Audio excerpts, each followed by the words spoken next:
Why am I doing what I'm doing today? Because when he asked me if I would drive the van to pick up the kids for the Vacation Bible School, I said yes. I didn't have to go to a conference, didn't have to put in a Hillsong tape to get in the mood, didn't have to do any of that. This was the need. I can do it. Let's do it. Again, a defining time. Yeah, and in many ways, you're still driving the van. I drive the bus. Yeah, you're still I've been driving driving the bus for 42 years. Yeah. Now, I'm a heck of a bus driver. Yeah. You don't want to park in front of me. Okay. It's Brooklyn. Double parked cars. Yeah. I beep the horn twice. They don't move. You move them. Their mirror's mine. It's mine. It is mine. I understand. Come on, that. Jesus. I understand. You need to come ride the bus with me. Yeah, I would like to do that. Come Bill. on, man. We'll do it. Listen, time is flying by here. You worked with a real classic in Tommy Barnett. Absolutely. In Phoenix. Absolutely. And he's my friend. Yeah, my best friend. And you're really your whole direction then began to take shape. You had this kind of sense of calling almost. There was something magnetic about New York City. Well, I saw it, and again, no lights, no drama, no fireworks, but I always wondered.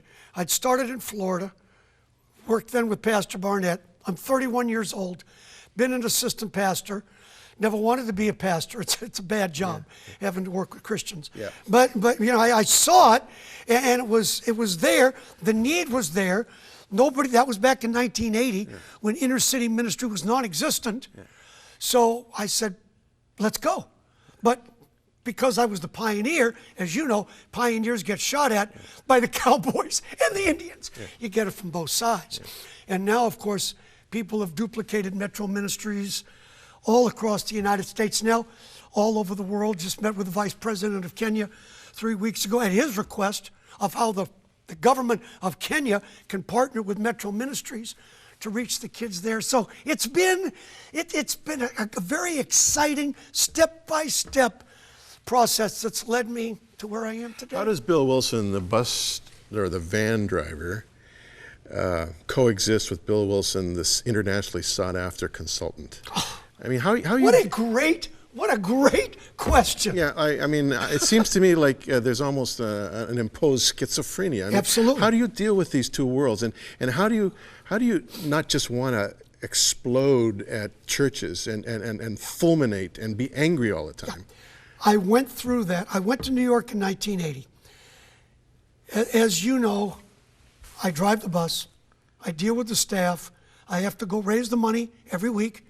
That's why I drive our Sunday school 6 days a week. I drive the bus Saturday, my day Saturday. Every Saturday night, I'm out speaking in a church somewhere around the world on Sunday. So you're exactly right. I go from being in the ghetto, having seen 22 murders up close, watching people get their brains blown out, get their heads cut off, not being dramatic, but that's just a part of living there. And then a few hours later, you're in Florida or Kokomo, and so I struggled with it for years. And I remember, man, I wish we had more time because this is such a great question. I was in Seattle, had done a missions conference. We were going out to Denny's afterwards. The proverbial Denny's after church. Yeah, real routine. high-end deal. dining. You know the drill. Yeah. And I was mad. I was just exactly like you said, trying to communicate the need and what these kids live with, living in a world they didn't create, just as it was with me. And I was so frustrated listening to the goofy preacher talk, them talking about their suits and their shoes and their watches. I was done, man. I was mad. And I just got up and walked outside. And a man named Mark Buntain, you know Mark. Oh, absolutely. One of the great missionaries, was there sitting at the table with me, had been a speaker. He followed me out.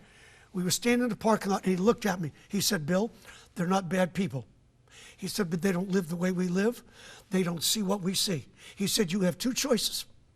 You can get mad and alienate them, which means that won't help them, and they'll never help you. Or you can understand that everybody has their part. And the Holy Spirit used Mark that night in the parking lot of that stupid Denny's. And that helped me to understand it. It's a fine line. It's what I call finding your level of life. When Mark Buntain was 10 years of age, he, with my father, who was also 10 years of age, climbed a tree. at a Pentecostal church camp. They were supposed to be in the service. His father was the superintendent. His father looked down, saw that Mark wasn't there, sent the ushers to find him. Yep. The usher comes to the tree. Mark was at the top. My dad was halfway up. He saw my dad's feet. He said, "Homer, is that you?" And Dad said, "Yeah." "Is Mark with you?" "Yeah." Well, Mark's dad wants him to come down and get back into the service. As they're climbing down the tree, Mark turns to my dad and says, "All he wants to do is get me in there and make me spiritual."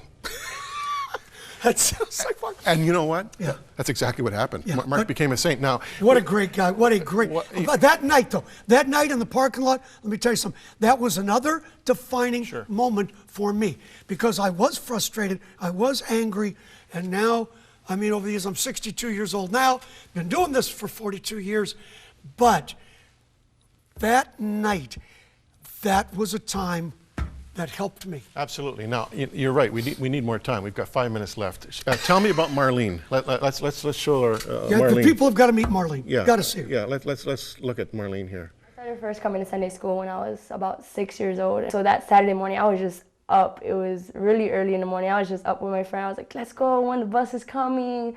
You know, I'm excited. And the bus came and it was really fun. I went inside Sunday school and I just loved it. As soon as I got in, it was just a set of comfort, the set of where people always say, "Hey, how you doing?" It was like very friendly. So it kind of reminded me of like what I wanted my household to be like. Actually, that day, I knew that I didn't want to miss another Saturday. When they taught me in Sunday school, you know, God has more for you, that He loves you no matter in the household you live in, no matter what, He's still there for you. It stuck to me day by day by day. Every time I used to go to school, whenever I heard that Saturday morning, I heard it Mondays, Tuesdays, Wednesdays, all the way to Friday until I heard the word again.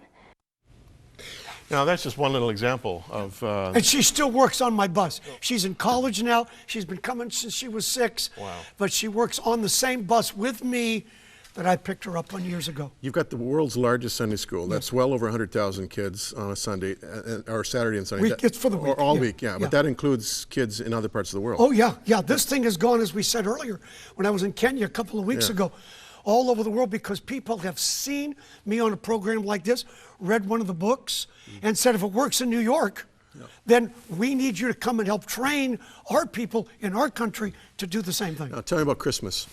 Operation Holiday Hope. I've been doing it now. This is the 15th year. And every one of those kids gets a gift.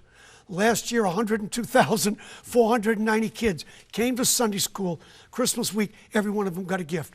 And the only way it happens is when people see a program like this and say, look, we want to be a part of getting the gifts. That opens the door for us in places that were literally closed out to the gospel to give them the story of Jesus. Let's show people how they can give here. Operation Holiday Hope. You can call this number, friends, 1-866-785-1999. Let me give you that number again because it's a new number for you. 1-866-785-1999. Or you can log on to Operation Holiday Hope, one word, operationholidayhope.org, and $10 will buy a gift and will also show that you care. 1-866-785-1999. Help Bill. Help these scores of thousands of children at this Christmas time. Now, one of these kids, you have a picture of one of these kids, which... Well, there's one of the little boys that I met in Kenya. The father brought him to me. I was out in one of the villages outside of Nairobi, and there's a little boy named Jason. I think we've got the picture. Yeah. We can bring that up. And I've dealt with kids like this all over the world. But you see on the father's lap his little paper bag where he'd been collecting 25 cents, 50 cents to try to get an operation for the boy. It started his infection. He's lost his eye. I prayed for the boy, and then I leaned over and I said, Jason, I said, you're going to have a Christmas miracle. I said, somehow, some way, we are going to get an operation for you to get this thing fixed before it ends up just taking his life. And I've already talked to one of my doctors, Dr. Raj, that works at Metro Ministries in Mumbai, India. We've got the operation lined up. We've got British Airways that's already going to send my guy with Jason and Jason's dad free of charge from Nairobi to Mumbai. All we've got to do now is hopefully get the money. It's only $16,000 for the operation.